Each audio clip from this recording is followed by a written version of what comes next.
how you look doesn't matter. How you feel is important here.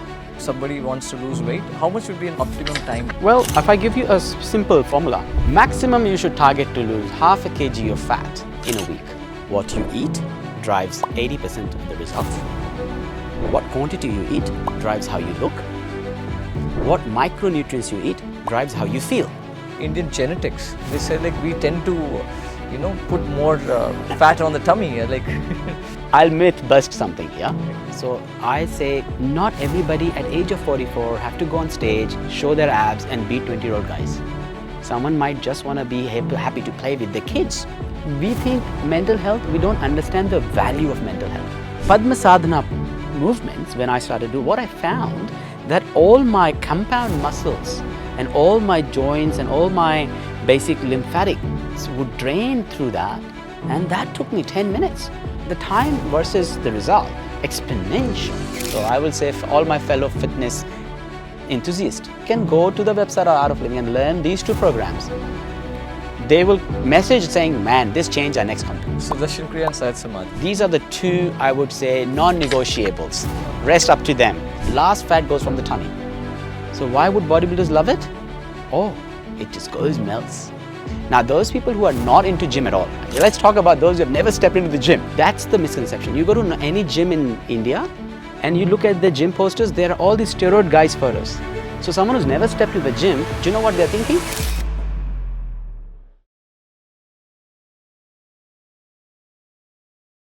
Namaste everyone. So welcome to today's podcast. We are going to be talking about a very interesting subject that we are all interested in, fitness and health. So the guest today is a very interesting personality. Coming from a background of finance and management, he took a leap of faith, a jump towards becoming a physical trainer, and he's a master trainer with the Australian Institute of Fitness.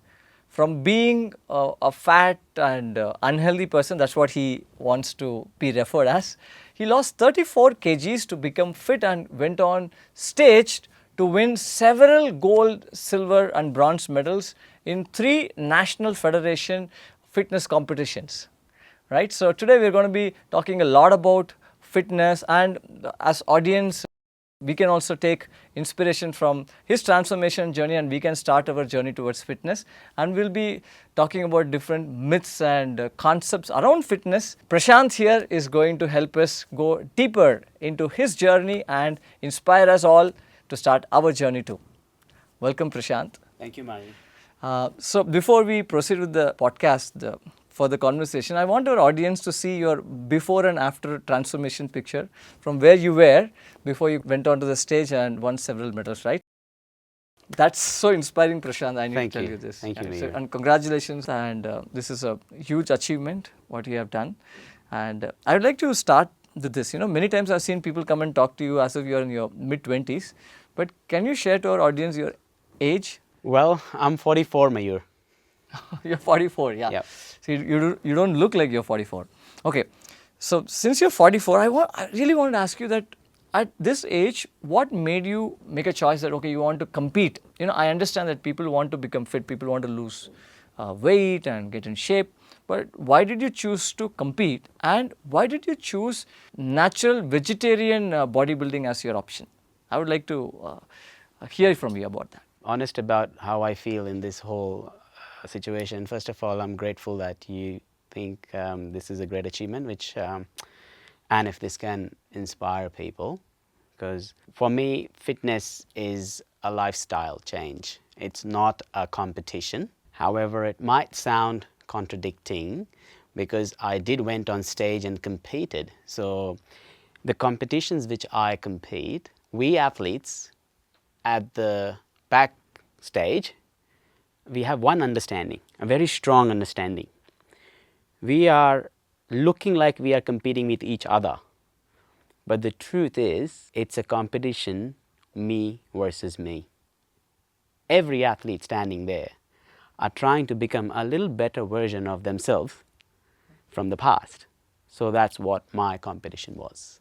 So why did you choose vegetarian? I mean, I know that by birth you're a vegetarian. I believe so, right? Yes, I am. Because like outside you go, like, there is a huge belief, that misconception that, vegetarians cannot build body, you cannot build muscle. So being a vegetarian bodybuilder, like you chose, okay, this is your way ahead. You do not choose to go the other way around. Why? Well, to answer your question, I have to take you a little bit further back in my journey. I was vegetarian all my life, but when I had moved to Australia as a student, there was a couple of years where it was very difficult to get vegetarian food. So I have gone and eaten things like eggs and fish and chicken for a couple of years while I was studying. And then I revert back to being a vegetarian. And especially when I started doing Sudarshan Kriya and things, it kind of made me realize that being a vegetarian was more better for my mental health. At the same time, my physical body was accepting the vegetarian food proteins better compared to the meat. So that's probably why I chose to be a vegetarian. What do you have to say to all those people who are getting into fitness, who are starting into fitness, who are thinking towards, oh, should I continue being a vegetarian? Because what I hear from people is that you cannot build muscle with vegetarian. What Sure. your advice for them? The source, I mean, there are a lot of information out there, and I know your audiences are quite smart already nowadays, so they all know what proteins are, and I'm sure they're watching all these different podcasts from different people going into details about the science behind protein. So I won't touch on that, but I would like to share something interesting here. So if I put it for simplicity wise, like basic thing, proteins have 9 amino acids, right? It's complete. Which is essentials, and then they've got 3 branch chained, which makes 12 amino acids. Now, if any protein which has all of these is considered as a complete protein, and some in most vegetarian diets, which is not complete, is still considered protein but not complete. But with the right choices of food, and if you talk to the nutritionist, or if you talk to some people in Ayurveda, and a little bit of work, you can mix right ingredients, and they will give you all complete amino acids, which exactly is related for muscle building. And it's a fact that all the plants carry protein which the animal eats, and then we consume the animal which has protein. So people who consume meat is a secondary source of protein, and plants are primary source of protein. The only challenge is that secondary source of protein in animal is easy access and less calculations when people do competitions and stuff. But for a common person who doesn't want to be on stage and doesn't want to have a six-pack abs 6 months all the time, to be honest, it's a little overrated. You have built your body just being vegetarian, right? Yeah. So it is possible, that's what I say. 100%. It is not just possible. In fact, I know a lot of people in my industry who are not just vegetarians, they are in fact vegan. They don't even eat any dairy, they don't eat any animal, and they have a lot more muscle mass than a lot of meat eaters I know who hardly have any muscle. So there's no direct relationship of that, no. I can relate to this because, like, no, though I'm not into bodybuilding as in such, I was a non-vegetarian, right? So when I started my journey in the art of living, I learned the Sudarshan Kriya and meditation. I took a conscious decision to see how my body responds to being a vegetarian. And I felt the same too, like, being a non-vegetarian, when I shifted to being vegetarian, I found more energy, my recoveries were much faster. Totally, and less inflammation, which is another big part of the digestion process of the meat. Takes longer, and our intestinal energy is consumed there rather than recovery. So if you talk from a pure performance perspective, I know a lot of athletes who I train, and they are shifting from meat to pescatarian, which is, those who don't know, it's like eating fish, and then to vegetarian, and then to actually going complete vegetarian, because they find their performance have increased, their protein intake synthesis is better in the body, and their performance and their mindset is a lot better, which is another subject altogether. This is very nice to hear. Okay, which phase of your bodybuilding you are in right now? All right, so just 2 months ago, October 5th was my last comp, which the photos you have shown, and today is 5th December. So 2 months, 2 months, right? So now I am at the stage where we have finished some reverse dieting, which is slowly introducing some food, because what you have seen on the stage is 6% body fat, which is lean, and it's not sustainable for long term. So we as athletes have to come to 10% to 12% slowly. And now I've started bulking. What it means in simple word is what you saw there is halfway there. Now I want to put some quality lean muscle mass more, so I can go back on stage in a year or two and actually go for a world championships. So that is it's a bulking phase. So you eat more, you put on a little bit of fat around your body with muscle, but that's okay because we are now aware and we can take it out with decision. Yes. So I really want to go back like maybe 5-6 years back. So you were a student in the teacher training course that Kamlesh and myself we were teaching in Yes. I think Dubai. It was Yes, It was in Dubai, Elaine. right? So that time you were like, yeah, you were fit. You were neither on the heavier side nor on the leaner side. But after that, you went on to put on weight. You became huge. Then again, you lost. You became thin. Again, you put on weight. Now for the comp, you have reduced so much.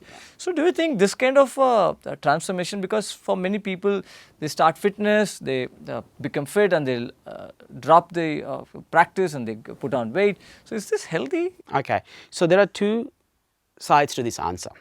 And because we have a very large audience, I will make it simple. First, we'll answer to people who have no aspiration to go on stage, no aspiration to compete. And then we'll talk a little bit on people who do compete. All right. So the first one, who basic life, with time, with age, if you look at those people we've known, either they're getting a little bigger every year, tiny bit, or if they're not getting bigger, their body shape is changing drastically, and also the aging process, as you can see. Now, there is enough scientific data to show that our muscles are one of the most important part to keep longevity.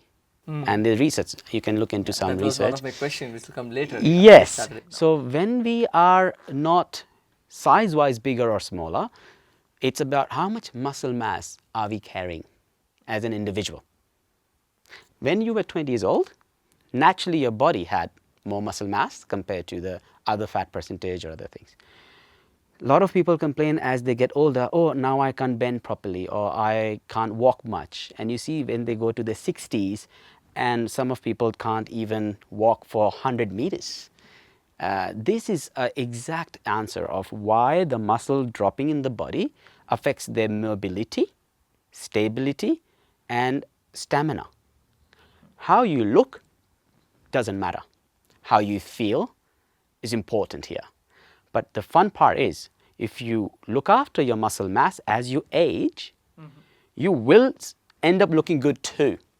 Looking good is a side effect of being fitter and having a higher muscle mass. And that's what now latest research, Mayur, is saying everywhere. Whether male, whether female, whether they are into sports or whether they are in an office job, everyone should make sure that they are maintaining adequate muscle mass, or if they don't have, start building. So I think maybe so I want to remind you about this increasing the size coming Yes, back, so increasing the size coming back. Is it healthy? Well, when we are doing for stage, and if we are aware that we are putting on 10, 12 kilos muscle and fat, it takes over the period of 2 years, it's okay because it's measured. We know what we are eating. We know exactly what percentage we are at.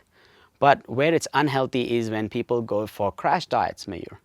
And these are the mistakes I've made in my past. So I will let you know today that I have failed many times, to the point where people would just laugh at me saying, this guy just promises that he wants to be on stage and win, but looking at him, it's not. So I want to be open to you and tell you that I failed because I didn't understand all the equations of how my mind is tricking me into eating sugar, or where I lose 5-6 kilos.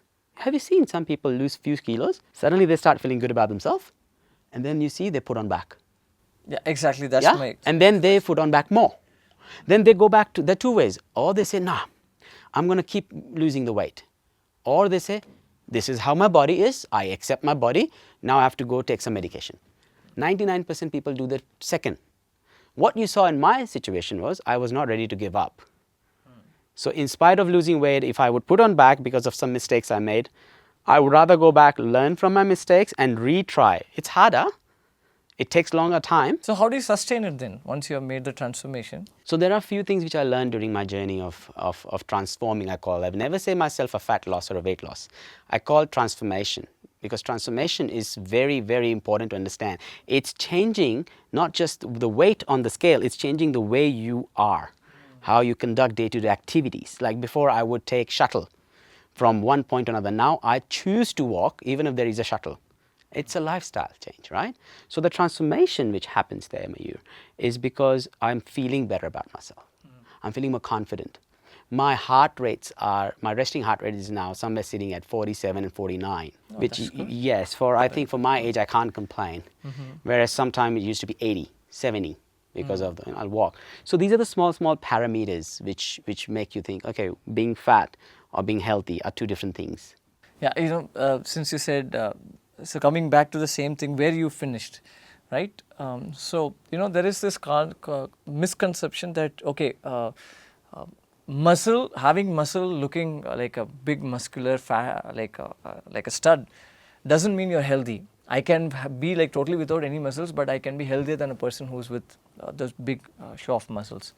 So how do you see, does fitness means having muscles? Do you have to have muscles, or you can be just like optimum weight and you can be healthier than most of those guys on stage? So answer your question, let's learn something very simple. There is something called skeletal muscle mass. And I had promised in the start of the podcast, I won't go too technical, but let's understand that skeletal muscle mass is a muscle which is wrapping around the bones, the fascia, which keeps us mobility. A lot of people have such a different understanding of muscle. The moment you say, I don't want to be muscular, they think about a Chris Bum or someone, Arnold Schwarzenegger on stage. Now, let's understand that is different. That is a competition with full-blown steroid use knowingly. That's the misconception. You go to any gym in India and you look at the gym posters, there are all these steroid guys photos. So someone who's never stepped into the gym, do you know what they're thinking? I don't want to be like this. Guess what? You can never be like that anyways, because that needs 20, 30 years of work. You have to start at age of 15. You can't. So let's understand that. What we are talking here, muscles, is livelihood. It protects your arms, your shoulder. How many types of people come to you who in their 50s, 60s start complaining about the knee, their shoulder, their lower back? Why are these common factors? Because these are where the muscles wraps around the body and holds them when you are younger. When you're not younger, you're not using them, they start to deplete. The body eats them as a fuel. So when you said the word, I'll come back to your question, maintaining a normal weight. Now this is where the second problem is. Looking at the BMI is not the full picture. What type of weight? If I give you 20 coins and 10 coin is gold and 10 is silver, and if I give someone else 20 coins, 10 coin is steel and 10 coin is zinc, who's got more value, you or him? Me. Why? You both have 20 coins. But what the coin is makes Correct. different. What's made of here? Correct. So if I say person A, BMI is 30, person B, BMI is 30. But what type of coin is in there? Is there a quality muscle mass? Is there lower fat percentage? Is there better bone density? Versus the other person might have no muscle mass, but no fat. And they are very skinny, but they have got arthritis because there's no stability. This is where the problem starts. And when we start to age, that's where people notices the lack of muscle mass causing trouble. When they're younger, we get away with it because body is having that natural ability to handle. So to finalize this answer and explain, you don't need to be big. First of all, you need to work a lot to be big. You can't just get big without that. Second, the muscles when we refer here, the bodybuilding word I refer here is building this body capable to do daily tasks you want without having any disease or conditions or limitations. And that is healthy living in my eyes. Oh, that's great. That's a great answer. All right. So let's take up a myth. I want you to bust it. So a lot of people have come to me, for my audience, I'm also a yoga trainer for the Shishi School of Yoga. And I teach yoga trainers. I've trained like thousands of yoga trainers in the past from many walks of life, different parts of the world. And I'm also a little bit into fitness, right? So many times people come and have this complaint, I started exercising, whether it is doing yoga, whether it is going to the gym or, just going for long swims and jogs. I lost a lot of weight. But the moment I stopped, I gained back all the weight and they start blaming the exercise to their weight gain. So, and they completely stop. So, I want you to talk about this, like if you exercise regularly and you lose weight, and if the weight comes back, is it because you stopped the exercising? Very good question, Mayur. And in fact, a lot of my clients also come and ask me the similar type of questions. See, to understand this, we have to again come back to the basics of how our body operates, right? And again, there are a lot of information out there, but I'll make it simple. You I had, like simple. yeah? What's your favorite breakfast? Breakfast. Any one thing you like, really okay, love? I mean, to be honest, I like idli. Idli. Yeah. And do you have idli every single day? No. Okay. So maybe out of 7 days, maybe a few days you have idli because you like it, Yeah. and a few days you have something else. Yeah. All right. So when was the last time you had idli? This morning. Okay. Now, if I say from tomorrow, don't have idli at all, ever, would you do that? I like us. Why? Correct? Yeah. So because A, you like it, B, you also enjoy because that gives you energy. Yeah. So first of all, people choose wrong exercises. They read somewhere, oh, bike riding will lose weight. Half knowledge. Anything you do which calorie burns more than calorie eat more, you lose weight.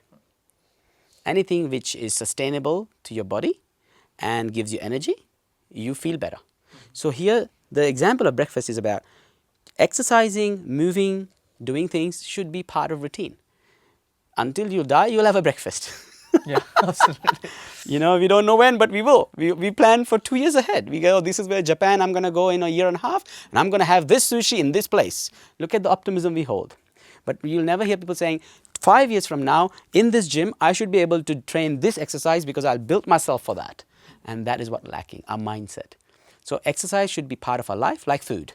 Now, second thing is how much exercise to do. Whether it's exercise which burns fat completely, no. There are a few different components in that. And again, to keep it simple, what you eat drives 80% of the results. What quantity you eat drives how you look. What micronutrients you eat drives how you feel. In the world of fitness or normal nutrition, macronutrients and micronutrients are the two basic broad. Macros are your proteins, carbs and fats. But there is a fourth macro which no one talks about, which is called alcohol. Okay. Now, this is the problem. Alcohol carries calories. Not just calories, it's very bad for your body. Moment someone takes an alcohol, the brain says, stop everything you're doing, every function you're doing, and let's work together in a team to get rid of this poison which has come to the body. Without being aware that the body has been given that poison by choice. The job of your brain is to protect you. So it's protecting you by throwing. While that brain is protecting you by to get rid of the body alcohol, which takes them 24 hours. In that 24 hours, there is zero metabolism happening. And that becomes a reason to store the energy into fat. And when people start saying, oh, I don't drink much, I just drink a couple of beers every 2-3 days or a weekend, that's like every week religiously. You are dedicating some time where your body stops burning everything, fat or doing its job or repairing some muscles or repairing some organ or detoxing your liver and doing this. How much detrimental you think that is? And over the period of 5 years, if you add that up, then people say, oh, look, I'm just getting old. Don't blame the old age. It's the way you look. Coming back to this question, you're saying that it's the right kind of exercise, right kind of diet. If you maintain that, and you have to continue maintaining it. If you don't do that, then you'll put on the weight back. So what's what you mean? If you don't continue to look after yourself in the best possible way you need to be, which has to be tailored to you, Mayur. Again, I'm not here to prescribe one medication to all.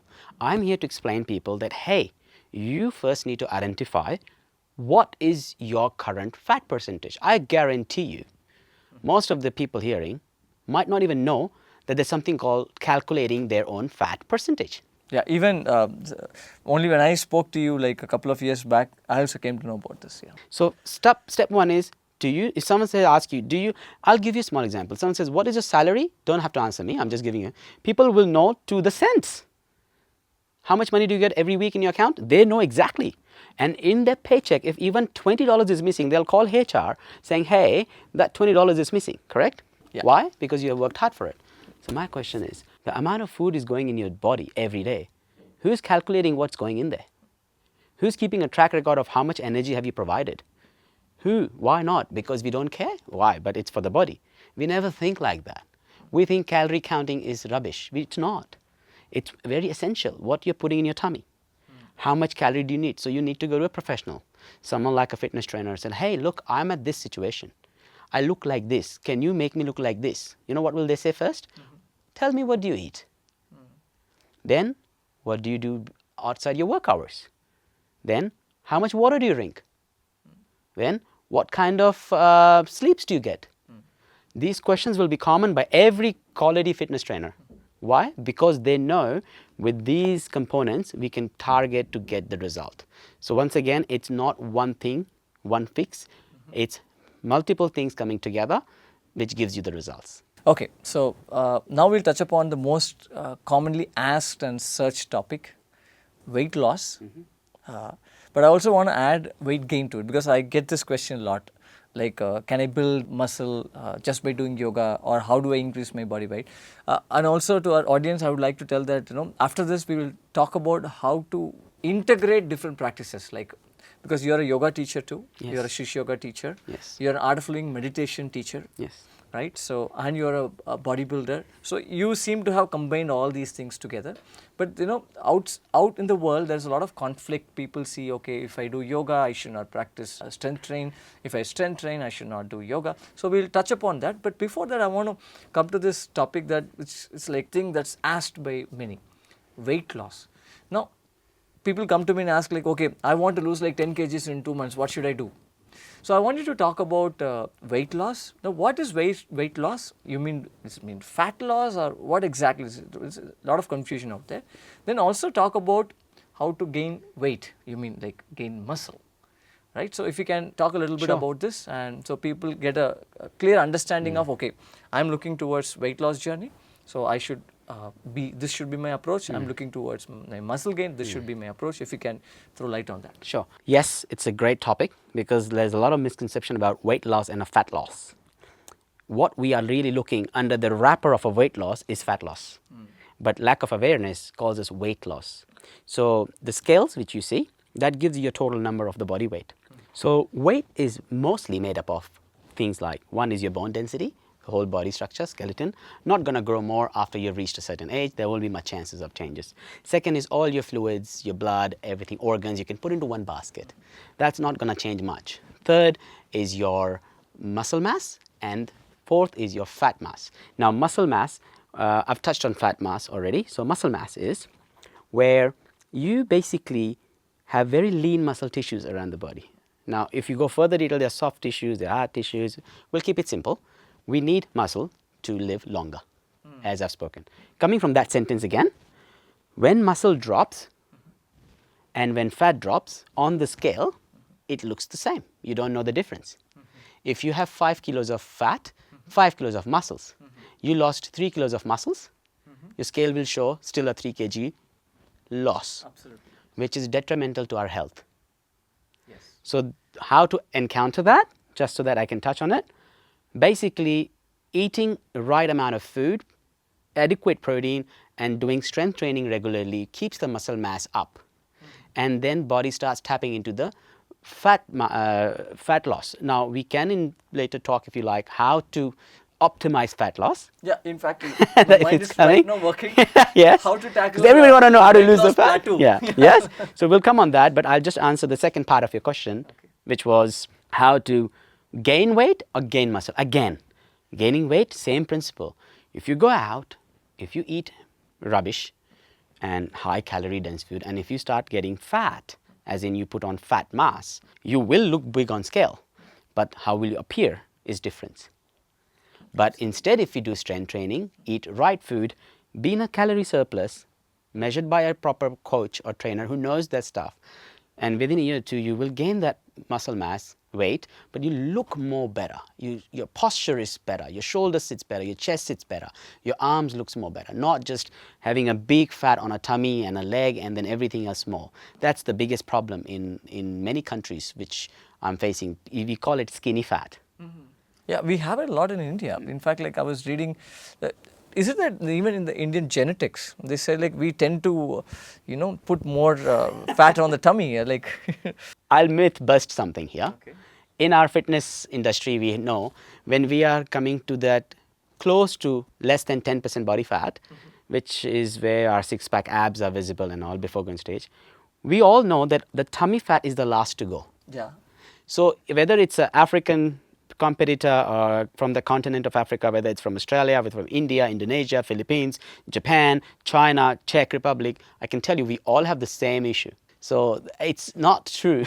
I was reading something, the Indians tend to put more fat around the waist, that's why they're thin but their tummy looks out. I was like, oh, okay. Because from when you say genetics, then it's the entire human race is designed like that. Yes, some might have a higher capacity to hold than others, but you got to look at the lifestyle too to make that decision. If you look at in other countries, not everybody will have a half cutting chai with 2 spoons of sugar 5 times a day. And that's one example. In our country, I love our food, don't take me wrong, I'm a foodie, but it's, where have you heard a carbohydrate filled with carbohydrate, deep fried in fat, then put more sugar on top and eat? That is samosa with chutney. So where is those lifestyle creates such type of change, and it happened over the period of time. And if you tell me, some people says, oh look, I eat anything but I can't put on weight, it's not true. There is something, either the digestional issue there going on, where the nutrition is not getting absorbed. Genetics? Sorry? Or genetics? Not really. No, I have a friend of mine who eats like 5 ice creams for dinner and he's just thin as a stick. He has never put on weight. I'm like, how is it possible? Like, There should be, look, I'm not an expert on this, but I do know, based on what I know in my knowledge, that if you're not putting on weight, it's because not that your body is absorbing better nutrition. So if you go and do, let's say, Ayurvedic treatments and panchakarmas, and they set you out with your doshas, yes, there are different body types, which your friend would be, but with the right guidance and knowledge, he can put on weight too. Because I had clients who were very lean and skinny, and now they have built some decent muscle mass. And I had clients who have lost 25 plus kilos, and they look fabulous. They couldn't even believe that's how they could look, because they've never seen themselves that lean with the nice jawline and everything. They thought that's how the face is round. So, suppose somebody, back to the question, somebody wants to lose weight, how much would be an optimum time to lose weight? What would you say? well, if I give you a simple formula, maximum you should target to lose half a kg of fat in a week, not more. In a week, okay. So 300 grams to half a kilo, 500 grams of pure fat, I'm talking. I'm not talking fluids with it, because first 2-3 weeks of fat loss journey, people lose a lot of glycogen from the bloodstream. And a lot of people do crash diets. You might have heard about keto or no carbs, or, look, I'm not here to bash other diet style, but I don't believe in any specific diet. I believe a lifestyle change. And every macronutrients plays a very big role in our life. And I think we should not cut on anyone, because once you cut them, you will start taking them after your journey, and that's where a lot of people come and say, oh, but I put on back, because you start introducing that.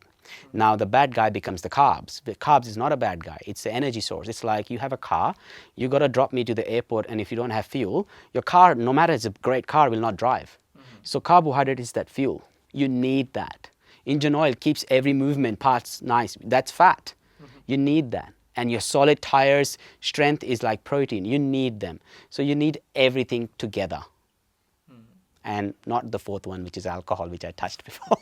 You spoke about macronutrients, micronutrients, I think you forgot. Yes. So to start again, macronutrients, if you eat perfect, it dictates how you appear. Like you saw in my photos, you can get good shape, lean, tight. Micronutrients, if it's been given to your system perfectly, Vitamins and minerals. which I'll come and touch in a moment, will dictate how you feel. What are micronutrients? All vitamins, B complexes, A, B, D, 12, B12, everything comes in micro, zinc, everything. So good, nowadays you have so much science, you can go get your blood test, check your B12 and vitamin D, because sometimes if D is low, B12 doesn't get absorbed. And mostly then people might have another shoot the arrow for vegetarians. Oh, but that's why we eat meat, to get the B. Not really. You just get a 3-shot injection in a year, and that keeps you up, which I do. You don't need to eat that amount of red meat to get the B12 and, so iron. So I can take iron supplements. There are a lot of supplements in the store. I'm not here to promote any particular brand, because I don't believe in that. But if you do some knowledge, I can talk to you about it later, a bit more in detail. But all macronutrients, no matter what age you are, you need to give it to your body. And because body cannot store it, it flushes it out. Except vitamin D, which you can have and it will stay. All other vitamins can get flushed out. So since you brought this up, supplements, I want to ask you about that. Okay, to build a good body, do you need to have supplements or only your diet is good enough? Okay, let's look at the word. What does it say? Supplement. What is the meaning of supplement? I only remember supplement from board exam in India. So when you have given an answer sheet, it's X number of pages. If your handwriting is too big and you don't have enough time to answer same questions, you say, excuse me, ma'am, can I have a supplement sheet? You remember those days? Same is here. But someone who might come first in the class and might not even taken one supplement. So where I'm going with is, depending on the person, their body, their age, what they've already deficiency already coming from their lifestyle in the past, then it can be derived what supplements they need. But if someone wants to go and compete and take it to the next level, yes, these supplements assist you, but they cannot dictate the changes. You need to have proper diet, food, proper sleep, training. They are the main. Supplements, that's what they call, they're just supplementing. Very few percent. It all depends on your goal. Yeah, and so you cannot depend on the supplement thinking I'm taking the supplement so I can drop eating. A lot of people do this horrible mistake. They take these fat burning supplements. I understand, again, I'm not going to go in details, I promised you, but those supplements assist in what's already happening. If the fat burning is not happening by right choices of training, food, exercise, and plus what I said to you, then that supplement is gone wasted. If you don't have 5 lights in the room, then the small yellow light means nothing because they're just assisting, they're not driving. Same. All right, so that clarifies a lot of things. Now, so this is a common question again I get asked. I really want to ask you. Should I take extra protein? So the moment anybody starts into their fitness journey, whether they're into yoga or they're into gym or strength training or they're in marathon running, should I take protein? So do you suggest whether they should take extra protein as supplements? Okay. So rather than answering that directly, let me share the science behind it and then you decide. Okay. I feel you and audience should decide how much protein they should take because I'm not here to advocate a protein brand. I'm here to care. I care for people. I understand what they really sometimes are confused and I would be once upon a time. So what I would say is, look, our cells are generating every time. We know that. New cells are coming, old cells are dying. We are aware of this fact. Our tissues are changing. DNA is always coming and they're a little less stronger than before. So this is all science have told us already. I'm not saying anything new. Protein is the most important part of the new growth. So when you go to the gym, you don't build muscles there, you break the muscle there. And when you have these micro tears coming through your body because of the training, your brain says, hey, there is a damage, which is caused by choice, a good damage. It sends the message, what do we need? Oh, we need to build new muscle so it's a little stronger than before so it doesn't break. Civil engineering happening inside. So we get, oh, we need a better truss, we need a better steel, stronger, because before the roof fell. So now protein, they need to protein builders, bring there and start repairing. Now imagine if you have not given that. So their job is to still repair. So what will the construction people say? Look, we will just use the steel we had before because we didn't have a stronger one. Got it? This is the problem. We are scared of protein so much that we think, oh, everybody is saying have protein, it's a myth. No, it's not a myth. Protein is a muscle builder. Muscle is tissue which we need. So it's a cell builder. So how much protein to eat? Again, there are science behind it.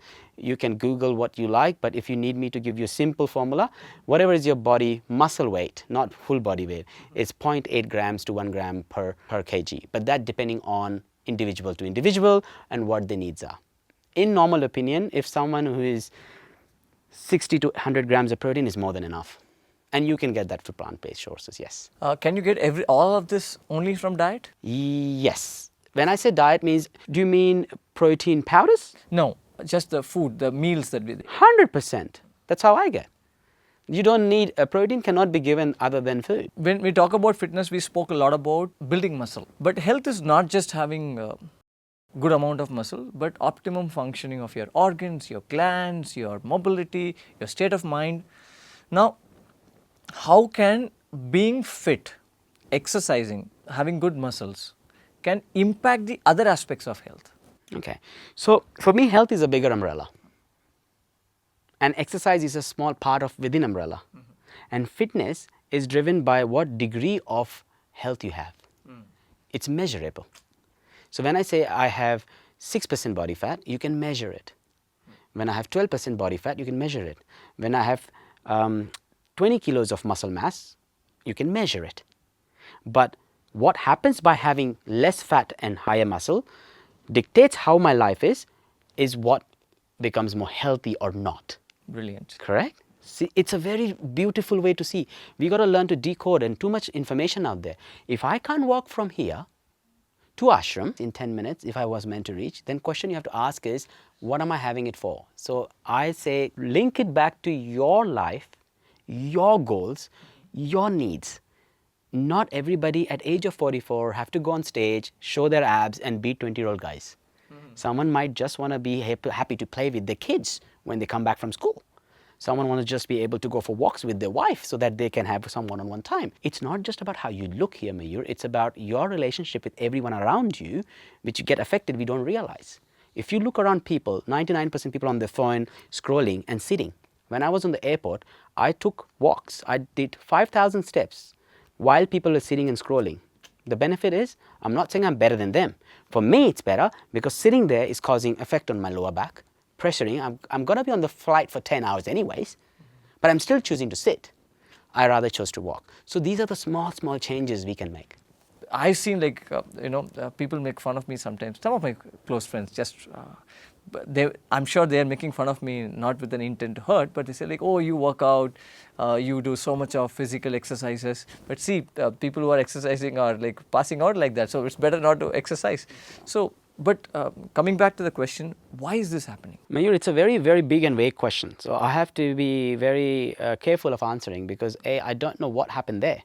But based on my experience of being a trainer for so many years and seeing people in gym every day, I do say, like, for example, if you have to go to a dentist, you look for a dentist.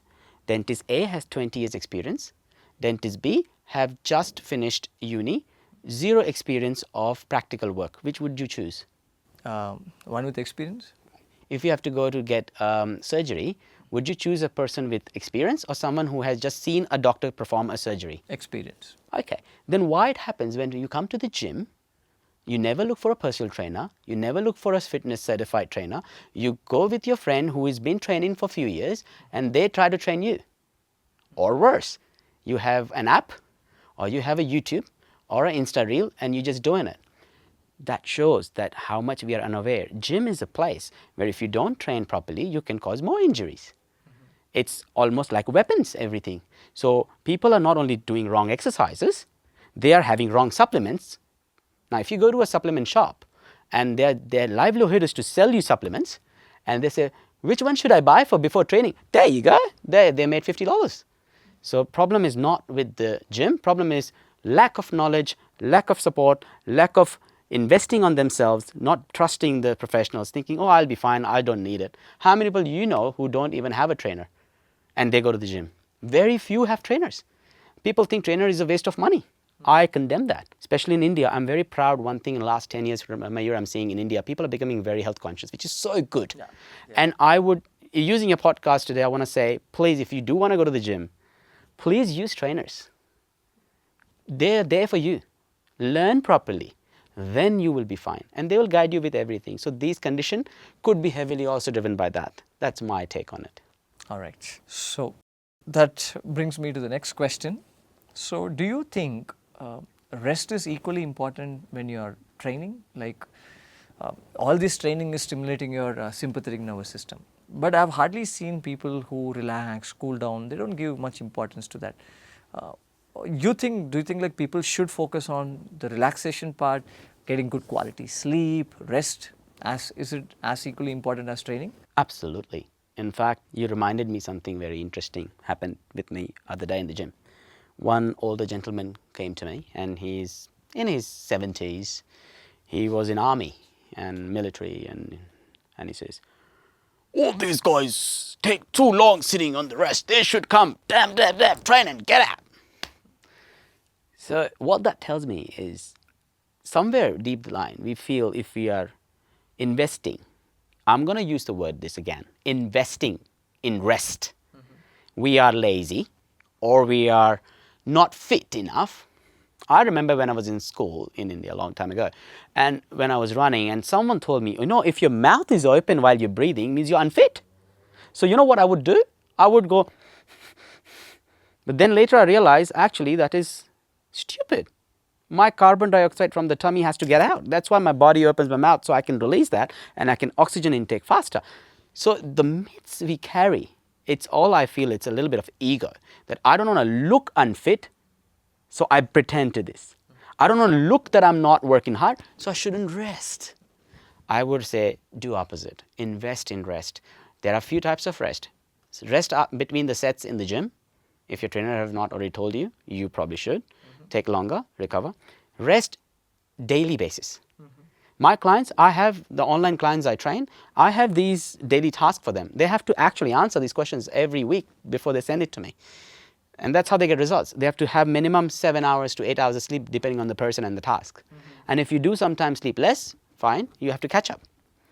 So sleeping between the days, resting between the sets, and another most valuable rest people don't get to do is mental rest. See, physical rest is one element of this, but bodybuilding may sound just body, but it's combination of how you feel. So the mind plays a big role there, Mayur. So there's some things which I do and I recommend my clients, which brings the fact together. Mental, physical rest combines, then you get an optimum life forward.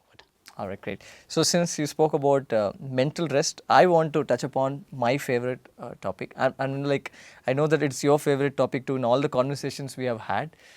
We have most of the time spoken about the exercise, fitness beyond just the body. Yeah. Right, so that brings me to my favorite part. I'm an Art of Living teacher, Shish Yoga teacher. You are an Art of Living teacher, Shish Yoga teacher. Now, let's go one by one. Let's take the physical aspect. When we talk about yoga, people often think it's just stretches, some asanas. Okay, let's start from there. But we know that it's much beyond. It's more about the lifestyle, the state of our mind, how communication is, so much more. But we'll get to that. So I want to start with the physical aspect, the asana. I see, when people go to the gym or any of the fitness thing, people don't even stretch.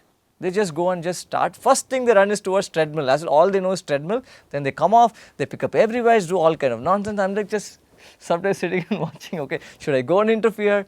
I'm like, okay, no, let me not. They're just here for the first time. So let them take their time. So how much stretching is important before you practice? Stretching plays a big role in post-training recovery. So there are two types of stretchings. One is dynamic stretching and one is static stretching. So before you start strength training, we do dynamic movements because muscles shouldn't be stretched too much, otherwise they lose the strength. But they have to be moved, maneuvered. So dynamic stretchings are, you can Google, there's a lot. You type dynamic stretching, you'll get plenty. But in simple words, it's a lot of movements. Static stretching is, I want to stretch my triceps, I want to stretch my biceps, my pecs, post-training. So yes, include them in the training. And but I want to take a step forward further, if you allow me to here. I found in my journey of being a fitness model and winning these comps, it was very essential for me to recover from my previous training because it should be intense, faster for my next. And from time I started introducing Padma Sadhana asanas from Gurudev Shri Shri Ravi Shankar, when you stumble upon that on the YouTube, and that Padma Sadhana movements, when I started to do, what I found that all my compound muscles and all my joints and all my basic lymphatics would drain through that, and that took me 10 minutes. Whereas some of my colleagues will probably agree with me in fitness, we spend quite a bit of dollars on our recovery. Some, going ice bath recoveries and this and saunas and all. That takes a lot of time, and it's not, I found, as, for me, again, I'm not comparing them. Great, you should do all those recoveries. But that Padma Sadhana was almost like impactful. The time versus the result, exponential. And I found that I still do it. And I know some of people say, oh, but I don't do it because I'm not flexible. I don't do it for flexibility, Mayur. I do it for movement. And I have learned that flexibility is decided by your body postures, how your joints are sitting. Sometimes your bone might have a bit more growth on your hip side. So it's not that you're not good. These are the things which people have to let go. If they sit, they're shy. Oh, my Padma Sadhana is not coming, so I shouldn't do it. It's okay. I can't do it either. But then in my X-rays, I could see, oh, because of my hip joints, there was a bone bit further out. So that's why my legs is not completely. It's just what it is. But how to not let it get worse is by doing the movement you love. And I think one of your classes I was attending years ago, and this is before even I did my competition, and you were saying to people that, look, listen to your body. That word is still stuck in my head. The way you said, listen to your body, don't. So it gave me like, wow, being a fitness professional, I connect with that. So I'm sure a lot of people who are in fitness, if they start looking into these Shri Shri Yoga's Padma Sadhana or asanas point of view, they will see a big difference in their performance and the recovery. All right. So since we're talking about yoga, so I want to take a step a little further. There's a huge conflict between people. We spoke about this, right? Should I do strength training? Should I lift weights, or should I do yoga? So people who are staunchly yoga, they're against strength training. People who are staunchly on strength training, they're against yoga. They say, oh, yoga does not build strength, it gives only flexibility, which is not true. Yeah. So what do you have to tell to those people? Because you have done both. Yeah. So I would like to hear from you. Yoga or strength training, or yoga and strength training? One line answer can I give, Mir? An eagle comes to you. Eagle flies very high. And he comes to you and says, what do I need, a right wing or left wing to fly? What would you say? I say both. So we need both. Yoga is, for me, is combination of body movements, mental balance, breath regularity, and deep recovery, which comes in meditation. So that is yoga for me. Because here a lot of people yoga think stretches. No, yoga has got 5 elements here for me. That I get from my yoga, and strength training, self-explanatory, I get it in my gym. So when you finish training, your muscles are all activated, your brain is fired up. And when you come and do your Yoga Nidra from Gurudev's, that YouTube has this 20-minute of Gurudev Yoga Nidra, it does what I need. So that's what I've given some of the guys. I'm coaching them to be on stage next year. And these are the secret, now it's not secret anymore because you made me say it, but these are the small changes which make them winner versus, oh, I missed out. Because this is where when you stage standing, you shine, your confidence, everything comes up. You're given points for your presence. And now who would have known that in fitness journey, people will give you points for how you are stage presences. So that's what yoga gives the most of the time in this element. Okay, so now since we spoke about yoga, also I want to touch upon a little deeper aspect to it. So far we have been talking a lot about the physical aspect, right? So I want to touch upon the mental aspect. Now I know in the journey of fitness, whether you are going on a competition level or you are a person who wants to lead a healthy, happy life till you grow old, mental health is as important as physical health. In fact, I would say a little bit more than that, because you need to have a strong mind to be consistent, right, in your practice, whether you want to compete or be regular in your daily practices. So how do practices like meditation, like deeper practice like meditation, pranayama, sudarshan kriya, all these things help in that? Sure. Now I want to start this answering with one example. Years ago I taught this participant in Russia, and he was a bodybuilder. When I say bodybuilder, big guy. Not like me, fitness model, and big guy. You will look at him from far, like, yeah, he's like big, huge. It's made all the time. Did happiness program for 6 days with me. And the Sudarshan Kriya program. Yes, where they teach Sudarshan Kriya technique, right? And I was skeptical. I'm like, I'm a fitness trainer. I know he wouldn't leave his meat. Because looking at him, and I judged him too early. I said to him, look, can you just try 6 months without eating meat?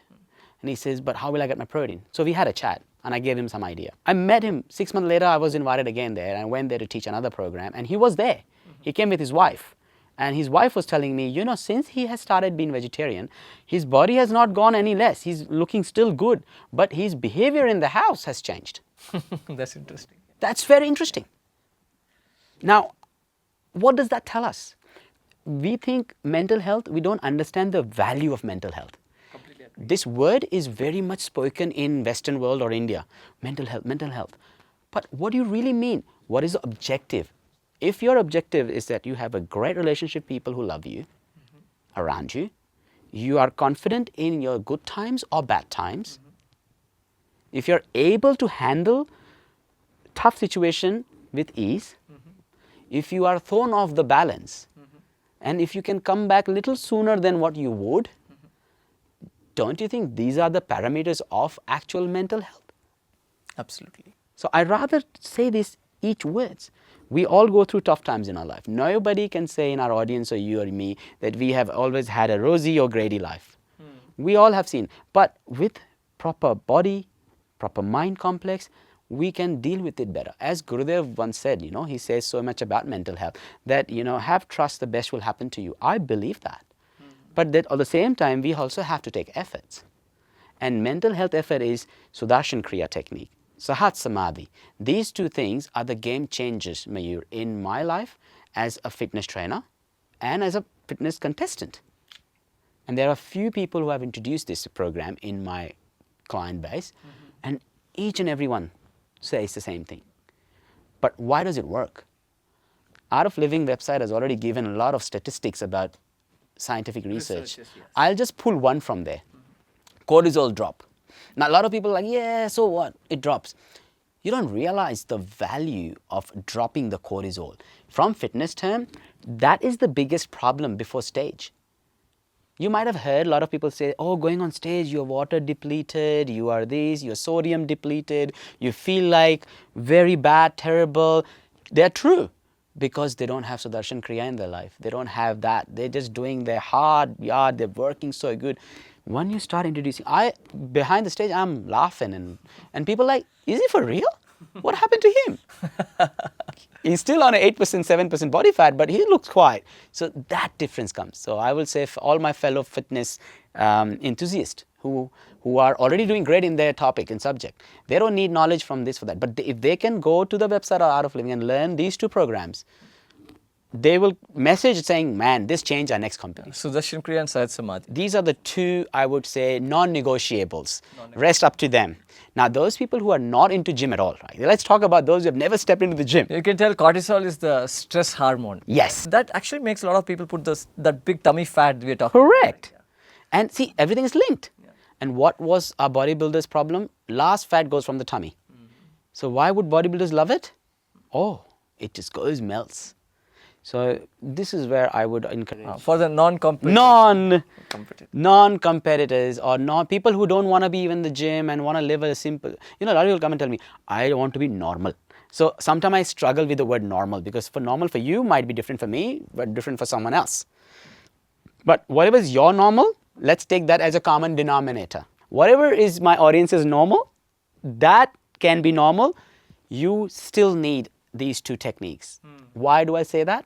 Because whether you work in an office, whether you work in a farm, whether you are a sports athlete, whether you do whatever, you will have cortisol. Go get it checked. It will be high in today's world. So that technique brings that down, which has impacts in many ways. I would like to add Shishi Yoga also to it. Oh, Shishi Yoga is a binding agent. Yeah. You cannot practice your Sahaj and your, Sudarshan Kriya without doing asanas, which you'll learn from Shishi Yoga. In fact, this is the experience that I've been hearing. I've been conducting this Shishi Yoga daily classes centrally from the Bangalore ashram, where thousands of people are doing yoga every day with us. And this is a common feedback I've been getting. Their energy levels have shot up, they're feeling less stressful, they're happier, the weight is optimum. Because in Shishi Yoga, like you said, it's not just the asanas, the pranayama, it's the meditation, the yogic wisdom, yoga nidra, mudras. It's a holistic practice, does really bring a huge change in dropping the cortisol. What I found, Mayur, Shishi Yoga, why I found it was different for my fitness goals, it is got everything what I needed. So one-stop shop. And I must say that I used to carry a little bit of misconception about yoga before, until I did Shishi Yoga classes. So, and that's probably prompted me to become the teacher of Shishi Yoga. So I would say 100% on the money. If someone, all they have to do is just try and they'll see the difference. I would always say one more thing to my audience here for us. Don't believe everything I say or don't believe anything everyone says. Take things from us, try for yourself. If you try for yourself, really, then there's nothing to lose. Okay, next, let's get into something a little controversial. You better keep me away from controversies, my ear. I'll try my best. When you are getting into it, I'm pulled into it too. You know, I have had, without gender bias, few of my friends who are girls who come to me and ask like, oh, you exercise a lot. I want exercise too, but I don't want to build muscle. They see all those pictures like how you mentioned before and they get scared. Yeah. They think that even if they pick up a little bit weights or do a little bit of body weight strengthening exercises, right? Even in yoga, we have so much of body weight strengthening exercises. They're scared that they'll put on muscle. So they are unwilling to start even their fitness journey. Yeah. So how to convince them that that is not going to happen? Do you have any tips that you can share with me? So there are two parts to it, Mayur. One is when any male or a female refers, I don't want to get big, they in their mind think they will look like big muscles, guys who are on steroid. They will never happen that because they don't have that much testosterone in their body comparatively. When women start training in the gym and when they do strength and conditioning, they get leaner and stronger because a 1 pound of muscle is this much versus 1 pound of fat is this much. So actually what they want, the answer is strength training. But because there is no clarity, so there is a fear of looking big, which will never happen. Even with men, it needs years of work, consistent work, right amount of protein intake, then they start to get big, muscularity wise. When we say big, if there is a fat sitting on top of muscles and you looking like that, that's because you have too much fat. So in my eyes, you're not having much muscles, you just have too much fat. We need to bring it down, you look lean. So that is the biggest myth around, which we need to understand and approach. And again, go to a professional, go to a trainer, approach someone online, say, hey, help me look like this, and they'll do it for you. Oh, that's great. I want to ask this, like, when we're talking about strength, there is a misconception that yoga cannot build strength, right? I know that that is not true, but I want to hear from you. How do you tell this to people who think that yoga only improves flexibility, it cannot build strength, which is not true? Yeah, this is not true. Again, so if I want to make a single story house and my house is very light, I have only 2-3 people living in there, then I don't need a strong slab on top of that, do I? No. I just need a normal concrete which is approved by housing board for safety. So someone says, I don't want to get bodybuilder. So the yoga and little bit of gym will give them that single floor. Enough to sustain. Someone who want to go become fit and compete, they need to have yoga plus gym in more. But no matter who they are, both needs yoga and gym. But yoga is foundation where gym will make sure that you don't get injured. So yoga is not just flexibility, it is a recipe to create better mobility, bigger ROM, which is called range of motion. When you're training, your body is moving, adapting, and the basic fundamental soft tissue of muscles which needs to be wrapping around your bone and your organs comes from yoga very easily. So that would be a lie to say if yoga is only stretchings. No, it also builds a very lean muscle mass. Yes. That's great. Okay, so now I want you to give a ratio. So, often people think in the journey of fitness, diet, exercise and rest. So, I've always heard people say diet is almost 60-70%, exercise is only 20%, rest is 10%. But I want to add something to this. A fourth component is mental strength or mental peace, right? So I think like without the mind, the other things are not going to go anywhere, right? Even if it goes, then it's not going to be sustainable. So I want you to give a ratio. If these four are the parameters, like how much of importance or they hold, which part, which thing holds the biggest ratio, and what would be your split up for this? Can I answer this in a very different way? Okay. Okay. Situation. You have to enter a house. Where would you enter from? Front door? Front door, yeah. Let's say that's the only entry and exit point, just to not trick the customers or people. Okay. Now you have to go to the dining room or bedroom or kitchen. Can you enter there without coming inside the house? No. Okay. Mental strength, mental work is entering the house. If you can enter the house, with time and effort and knowledge, you can enter any room. And any room here is how to fix a diet, how to fix a training. How do you feel when you are on a low calorie, you are looking at the samosa and you're like, oh, this is delicious. And you're salivating inside and you can't eat. That's where you need mental strength. Correct?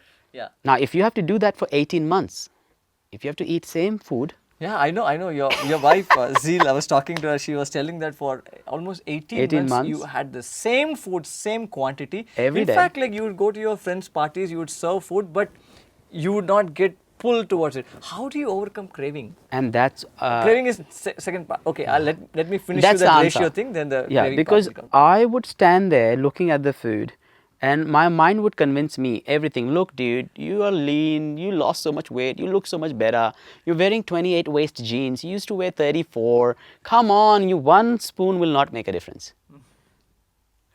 And thanks to all the practices of Gurudev, I could then convince my mind lovingly, as Gurudev always says, right? Lovingly bring your mind back. It's like every line he says is so powerful, you know. In yoga, you used to say, lovingly bring your mind back.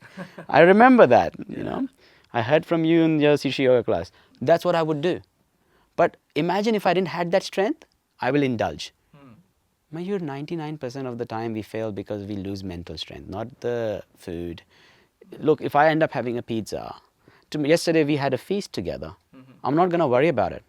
Yeah. Because I am mentally strong enough to go back to Australia and bang onto that food with discipline, and within 3 weeks I'll be back to the weight I want to. And that is the answer. So that percentage split you're asking me, it doesn't matter. 70, 60, 20, then everyone knows the answer. You could be, I might say, oh, 5 here, 5 there, who cares, right? Yes, nutrition plays a big role. We all know that, chunk role. Training plays a certain role, and rest. But what is the role no one talks about is the mental. That's where we all fall. We fail right there, and then the food.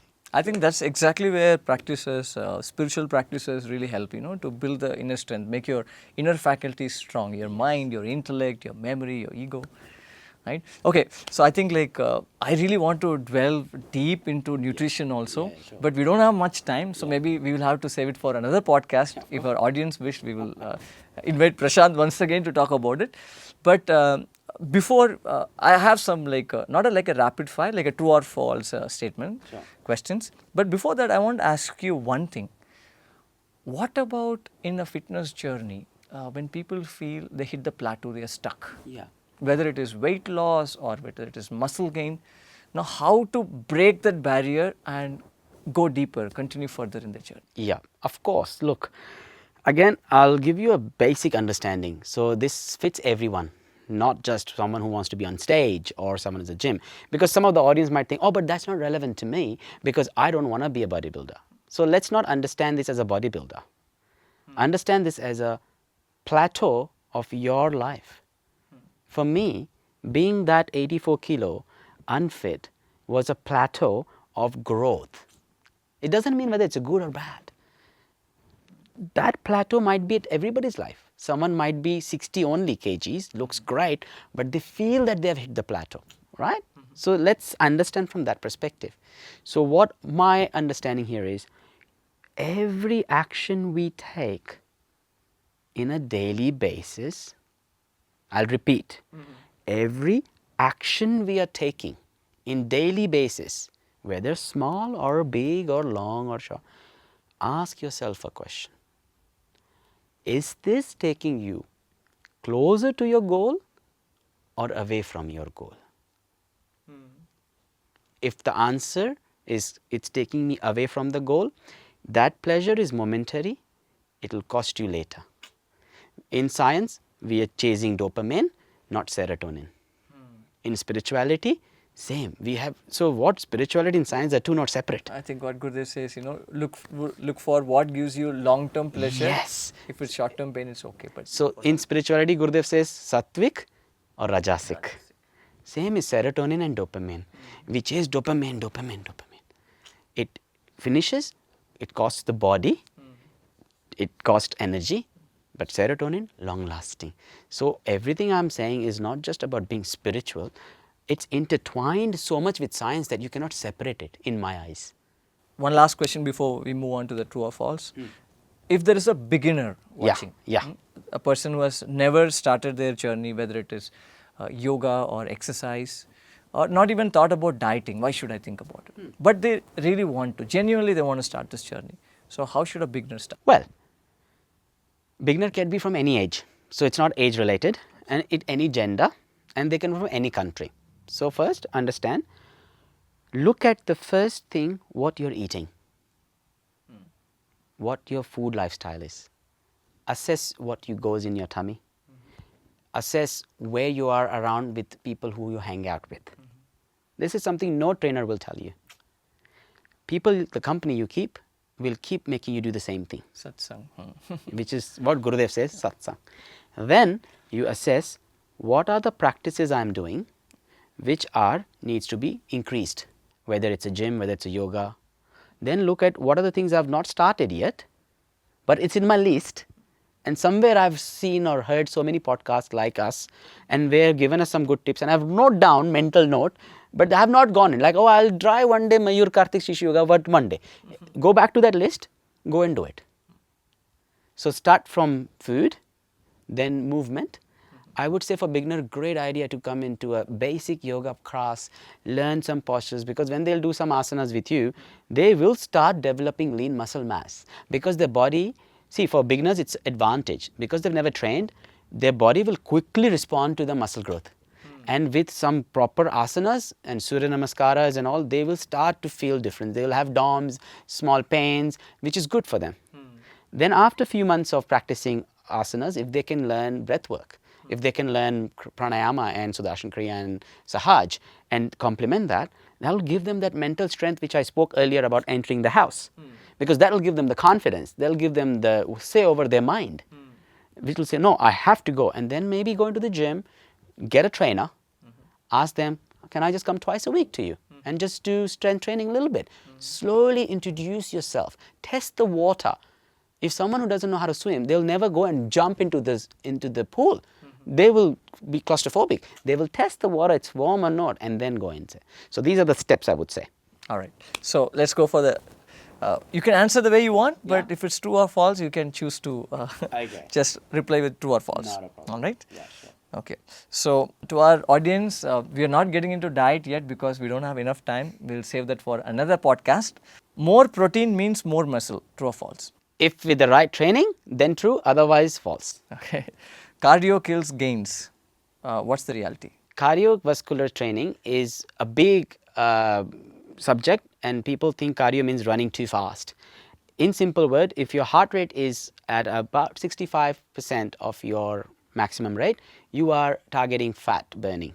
If it's above 75, you are using your glycogen from the stored glycogen from the bloodstream, which triggers carbohydrates, which is sugar, and you feel like craving for it. So it's a connection. So again, we are not going in detail of diet, but what I mean to say is not necessarily do moderate to slow intensity cardio while you're strength training, and you'll be fine.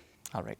So you need supplements to progress on your fitness journey. True or false? You need supplement to supplement what you're existingly doing. So if what you're doing is not correct, supplement means nothing. All right. So what misconceptions irritate you the most? There are many, but for a starter, I could say the misconception, people have never tried yoga or meditation. Or on the other hand, people have never tried gym, but they have a very strong concepts and understanding as if they know so much about it, and that pisses me off. Okay. How much minimum hours of sleep one requires? It depending on person to person. Someone like our Gurudev, he's probably, they get away with 3 to 4 hours, and look how his energy is. But for a common individual like us, I would say invest minimum 7 to 8 hours for your sleep if you can. All right. What does healthy weight mean to you beyond the scale? Healthy weight means to me is that without worrying, I can move, run, walk, do what I like in a day, and sleep when I need to, not feel tired during the day. That is the healthy weight. So how do you navigate misinformation that comes online? That's a very good question there, Mayur. I would encourage all our audiences and people who are watching this, look at the authenticity of the subject, and if there's a relationship between the two. Example, I'm not going to use the name of a company because it might, but let's say a company A makes sugar product which is having a high profit margin, And the same company funds a research place with a different name and says eating that increases your muscle mass, which could be lie. So we have to look at where this information is coming from. So go to the origin of the research, which company is funding it, and then you find out. So that's the best way. Or look at the research materials which are already been certified and That's great. Okay, the last question, I think I'm sure you will love it and you're the best person to ask.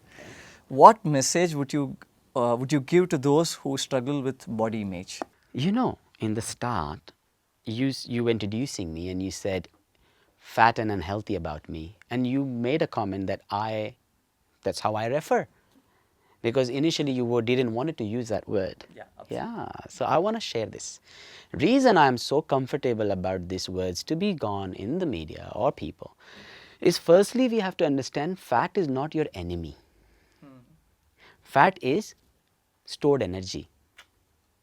Excessive of that shows in our body, which leads us to have a bad imaging issue, self-image. Now people buy branded clothings, to look good.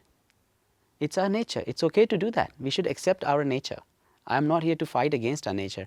I'm saying is, you feel bad about your body is not because someone else is judging you, because you have already judged yourself looking at that mirror, and somewhere you feel you want to look different to that. But lack of knowledge of how to achieve that makes us believe this is how I will be. If you look someone who has done a transformation, you think, oh, but that person works in the gym anyways. That's what I get. But what they don't know it, at the age of 30, I left the corporate world, went back to Austrian Institute of Fitness, studied the fitness to become a trainer so I can learn and improve others. I'm not trying to blow my trumpet. I'm giving an example to say, when you want to do something, now people can say, oh, he's lucky because he's in the gym. But I made that happen through work.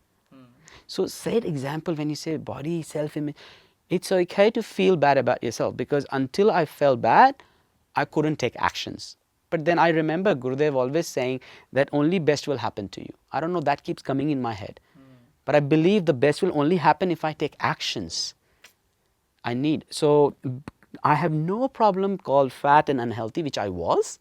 But what I love about that, Mayur, is that when I make this sentence, I always say I was. What I am now is what matters, and what I want to be is what matters. So same, all our audience, doesn't matter what they feel right now, they look like.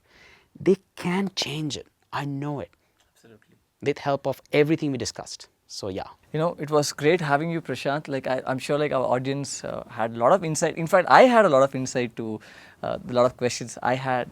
And thank you for being here and being such a beautiful guest.